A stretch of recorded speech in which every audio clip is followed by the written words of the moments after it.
Texas officials have offered the clearest picture yet of the gunman who killed 19 children and 2 teachers at Robb Elementary School in Uvalde, Texas.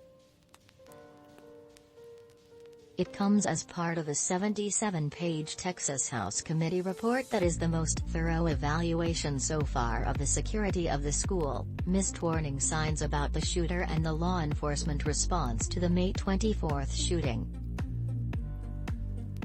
Investigators describe 18-year-old Salvador Ramos as an isolated individual who became obsessed with school shootings after many years of struggling at home and at school, but who received no mental health support. The report gives a glimpse of the gunman's own experiences at Robb Elementary School in the same classroom where the shooting occurred, to his behavior in the year and weeks leading up to the shooting that earned him the nickname school shooter among those who knew him. The investigative committee identified many of the gunman's motives, including a large one to seek notoriety and fame. The committee refused to use his name in the report. Born in Fargo, N.D., he grew up in Uvalde without consistent parental figures, in unstable housing conditions and in relative poverty. While his life at home was fractured, life at school did not necessarily appear better. By the time he reached 4th grade, investigators say he was clearly struggling academically as he was identified as at risk. A speech impediment that was not addressed or treated likely contributed to an overall lack of friends and bullying by other students, according to testimony from his fam.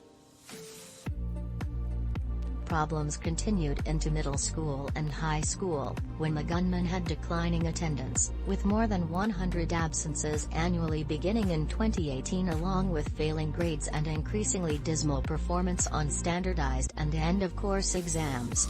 At age 17 he had only completely knee. After dropping out of high school, the gunman turned down a dark path, becoming more isolated from those around him, according to the report. The attacker began to demonstrate interest in gore and violent sex, watching and sometimes sharing gruesome videos and images of suicides, beheadings,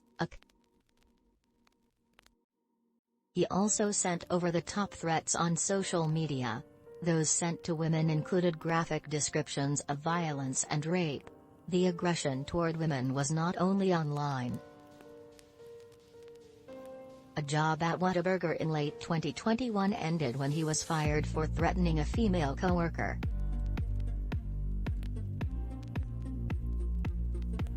While some of the threats may have been reported on the platforms where they took place, they did not appear to result in restrictions on the gunman's usage and did not appear to be flagged for any law enforcement agencies.